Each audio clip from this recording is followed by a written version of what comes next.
બિલકુલ અને આ સાથે ફરી એકવાર બજર વાગી ચૂક્યું છે। વધુ એક મહત્વના સમાચાર પર નજર કરી લઈએ। મહાપોલમાં ગુજરાત ફર્સ્ટનો આ સૌથી મોટો સર્વે, એક બાદ એક બેઠકોની હાલ પરિસ્થિતિ શું છે અને લોકોનો મિજાજ શું છે જાણી રહ્યા છે। તો અમદાવાદ પૂર્વ બેઠક પર ભાજપના હસમુખ પટેલનું શું થશે એ પણ એક સવાલ। અમદાવાદ પૂર્વ બેઠક પર અપડેટ શું સર્જાશે એ પણ એક સવાલ થઈ રહ્યો છે। અમદાવાદ પૂર્વ બેઠક કે સૌથી મોટો સર્વે ગુજરાત ફર્સ્ટ પર અમદાવાદ પૂર્વ જે લોકસભાની બેઠક છે, લોકસભાની બેઠક પર એક તરફ હસમુખ પટેલને અને બીજી તરફ હિંમતસિંહ પટેલ અહીંયા મેદાને છે। તો ભારતીય જનતા પાર્ટી દ્વારા હસમુખ પટેલને મેદાને ઉતારવામાં આવ્યા, હિંમતસિંહ પટેલને કોંગ્રેસે મેદાને ઉતાર્યા છે। ત્યારે અહીંની પરિસ્થિતિ શું રહી શકે, અમદાવાદ પૂર્વ બેઠક પર ભાજપના હસમુખ પટેલનું શું થઈ શકે અને હિંમતસિંહ પટેલનું અહીંયા કેવું પરફોર્મન્સ છે, આ બેઠક પર શું અપડેટ સર્જાશે એ અનેક વાતને લઈને તર્ક વિતર્કો આ બેઠક પર પણ છે। અને ગુજરાત ફર્સ્ટ પર ગુજરાતનો સૌથી મોટો આપ સર્વે જોઈ રહ્યા છો અને અમદાવાદ ગણતરીની મિનિટોમાં જ અમદાવાદની પૂર્વ બેઠકને લઈને મોટો ધડાકો પણ થઈ શકે છે। આ મહાપોલમાં ગુજરાત ફર્સ્ટનો સૌથી મોટો સર્વે, હસમુખ પટેલ અને તેની સામે હિંમતસિંહ પટેલ, અમદાવાદ પૂર્વ બેઠક પર ભાજપના હસમુખ પટેલનું શું થશે એ પણ સચિન કડિયા આપણી સાથે જોડાઈ ચૂક્યા છે। સચિન, હિંમત પટેલ અને હસમુખ પટેલ, આ જંગને આપ કઈ રીતે જોઈ રહ્યા છો? જી ચોક્કસથી રાધા, ખાસ વાત કરવામાં આવે તો આ બેઠક ઉપર 2009, 2014 અને 2019માં જે રીતે ખાસ ભારતીય જનતા પાર્ટીનો દબદબો રહ્યો છે, ખાસ આ બેઠકની વાત કરીએ તો હિંમતસિંહ પટેલ અગાઉ 2014માં ઉમેદવાર રહી ચૂક્યા છે અને 2014માં તેઓ હાર્યા હતા અને ખાસ ફરી એકવાર હિંમતસિંહ પટેલને મૂકવામાં આવ્યા છે। ભાજપની વાત કરીએ તો ભારતીય જનતા પાર્ટી દ્વારા જે છેલ્લા 3 વખતથી 3 ટર્મમાં અલગ અલગ ઉમેદવાર મૂક્યા હતા, તેમ છતાં 3 ટર્મમાં ભારતીય જનતા પાર્ટીએ મોટા બહુમત સાથે વિજય હાંસિલ કર્યો છે। બીજી તરફ વાત કરીએ તો જે કોંગ્રેસના દિગ્ગજ નેતાનો ચહેરો અત્યારે હાલ જે હિંમતસિંહ પટેલ છે, હિંમતસિંહ પટેલ ખાસ ધારાસભ્ય પણ રહી ચૂક્યા છે અને સાંસદ માટે તેઓ 2014માં ઉભા રહ્યા હતા પરંતુ હારી ગયા હતા। ખાસ 2019ની વાત કરીએ તો 2019માં પરેશ રાવલે અહીં ચૂંટણી લડવાની ના પાડી હતી અને ત્યારબાદ હસમુખ પટેલને મૂકવામાં આવ્યા હતા અને હસમુખ પટેલ ફરી એકવાર તેમને ઉતારવામાં આવ્યા છે। ત્યારે ખાસ આ જે બેઠક ઉપરથી ભારતીય જનતા પાર્ટી જીતી શકે તેવા સંકેતો અત્યારે હાલ દેખાઈ રહ્યા છે, કારણ કે છેલ્લા 5 વર્ષની સાંસદ તરીકેની તેમની કામગીરીથી લોકો પ્રભાવિત થયા છે, આ વિસ્તારના લોકો પ્રભાવિત થયા છે અને ખાસ અહીં અને આ સાથે ફરી એકવાર બજર વાગી ચૂક્યું છે। વધુ એક મહત્વના સમાચાર પર નજર કરી લઈએ। ગુજરાત ફર્સ્ટના વોરરૂમથી ઇલેક્શનનું બજર વાગ્યું અને અમદાવાદ પૂર્વ બેઠક અંગે દિગ્ગજ પત્રકારોનો મત મિજાજ આ વખતે શું કહી રહ્યો છે? તો ગુજરાત ફર્સ્ટ પર દિગ્ગજ પત્રકારોનો મહાસર્વે જે સવારથી ચાલી રહ્યો છે અને આ મહાસર્વેમાં અંદાજ આવી રહ્યો છે એક્ઝિટ પોલ બાદ પત્રકારોના મતે અમદાવાદ પૂર્વનું ચિત્ર શું છે એ પણ 25 પત્રકારો પૈકી તમામના મતે ભાજપની ભવ્ય જીત થઈ શકે। અમદાવાદ પૂર્વ બેઠક પર ભાજપના હસમુખ પટેલની અહીંથી ભવ્ય જીત થઈ શકે। 25 પત્રકારોનો અહીંયાથી દાવો છે। કોંગ્રેસના હિંમતસિંહ પટેલનો કારમો રકાસ થઈ શકે એ પ્રકારની પરિસ્થિતિ કોંગ્રેસના હિંમતસિંહ પટેલને હારનો સામનો કરવો પડી શકે છે। રામ મંદિર અને વિકાસનો મુદ્દો અહીં અમદાવાદ પૂર્વ બેઠક પરથી ચૂંટણીમાં મુખ્ય રહ્યો છે। ક્ષત્રિય આંદોલન અને બેરોજગારી જેવા મુદ્દાઓ પણ કે જે નહિવત અસર અહીંયા ભજવ્યા છે। શહેરી મતદારોનું ભાજપ તરફી ઝોક જે હતો એ યથાવત રહ્યો।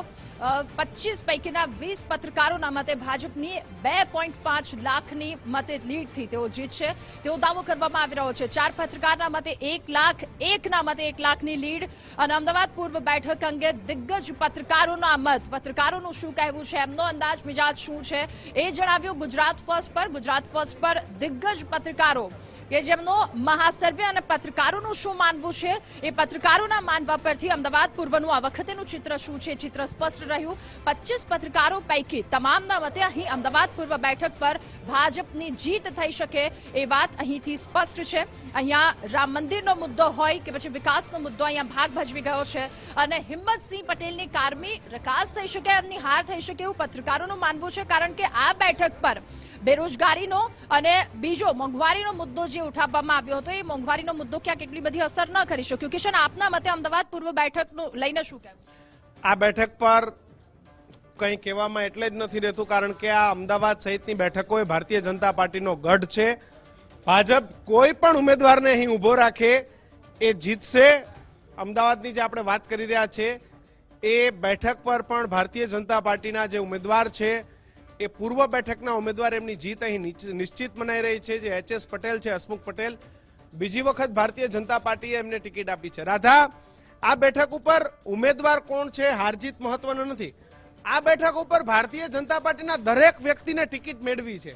આ બેઠક પર હારવું કે જીતવું એ મહત્વનું નથી, પણ ભારતીય જનતા પાર્ટીની ટિકિટ મળી ગઈ ને, ઇટ મીન્સ કે you are a member of parliament. તમે સંસદ સભ્ય બની ગયા છો. હસમુખ પટેલની સાથે અનેક સામાજિક આગેવાનો, રાજકીય આગેવાનો, ઉદ્યોગપતિઓ, અનેક લોકોને અમદાવાદ પૂર્વ બેઠક પરથી ચૂંટણી લડવી હતી. પહેલા રોહન ગુપ્તાને અહીં ટિકિટ આપી હતી. રોહન ગુપ્તા ભારતીય જનતા પાર્ટીમાં જતા રહ્યા. અમદાવાદ શહેર પ્રમુખ હિંમતસિંહ પટેલ ખૂબ સારું લડ્યા, મુદ્દાસર લડ્યા. અનુભવી નેતા, પૂર્વ મેયર, પૂર્વ ધારાસભ્ય, પૂર્વ ચાલુ કાર્યકારી પ્રમુખ, અમદાવાદ શહેરના પ્રમુખ ખૂબ ખંતથી લડ્યા. પણ આવડો મોટો વિસ્તાર ભારતીય જનતા પાર્ટીનો ગઢ અને ખાસ શહેરી મત વિસ્તાર, અને આ બેઠક પર કોંગ્રેસ જીતે તો પરિણામો આખા બદલાઈ જાય. તો પછી લીડને લઈને આપનું શું માનવું છે? કેમ કે ક્યાંક 1 લાખની લીડ, 1.5 લાખ લીડ ઓછી હોઈ શકે, કારણ કે માહોલ બદલાયો.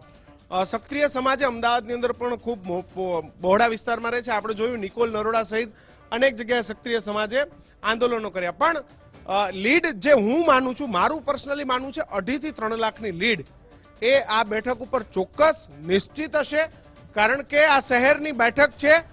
અહીંયા કોણ લડે છે, કોણ ઉમેદવાર છે મહત્વનું નથી. ભારતીય જનતા પાર્ટીની ટિકિટ કોને મળે છે આટલું જ મહત્વનું છે.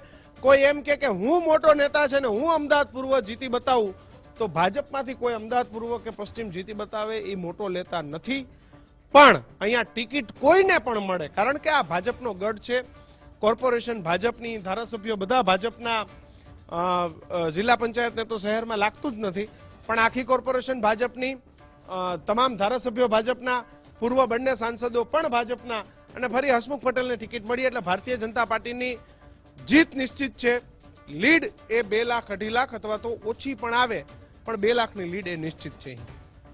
આભાર આપનો. તો જે પ્રકારના આંકડાઓ દર્શાવી રહ્યા છે, જે પ્રકારના પત્રકારો સાથે વાતચીત કરી અને તેમના મતાંતરો અહીંથી સામે આવી રહ્યા છે કે કોઈ પણ વ્યક્તિ અહીંયા ભારતીય જનતા પાર્ટી તરફથી ઊભું કરવામાં આવે તો એ વ્યક્તિ જીતે છે, તે વિશ્વાસ તો લોકો દ્વારા, કારણ કે આ વિસ્તાર છે ભારતીય જનતા પાર્ટીનો વિસ્તાર છે, ગઢ છે, અને લોકો અહીંયા એ પાર્ટી પ્રેમી છે. એટલે એ પ્રકારની પરિસ્થિતિ અહીંયા છે. હિંમતસિંહ કારમી હારનો સામનો કરી શકે, કારણ કે રામ મંદિર છે, વિકાસનો મુદ્દો છે અને ભારતીય જનતા પાર્ટીનો ગઢ છે આ બેઠક. ક્ષત્રિય આંદોલન અને બેરોજગારી જેવા મુદ્દાઓ ઉઠ્યા હતા, પરંતુ એ મુદ્દાઓ ક્યાંક ઓછી અસર કરી હોય આ બેઠક પર એવું લાગી રહ્યું છે. અને શહેરી મતદારોનો ભાજપ તરફી જે જોક છે એ જોક અહીં યથાવત દેખાયો. 25 પત્રકારો પૈકી 20 પત્રકાર એવું માની રહ્યા છે કે 2.5 લાખની લીડથી અહીંયા જીતશે, અને 4 પત્રકારો એવું કહી રહ્યા છે કે 1 લાખની લીડથી ભાજપ અહીંયા જીત મેળવશે. એક પત્રકારનું પણ કહેવું છે અહીંયા 1 લાખની મતથી લીડથી ભાજપ અહીંયા જીતશે. તો પત્રકારોનું જે અત્યારે કહેવાનું છે, ગુજરાત ફર્સ્ટ પર આ દિગ્ગજ પત્રકારોનો મહાસર્વે.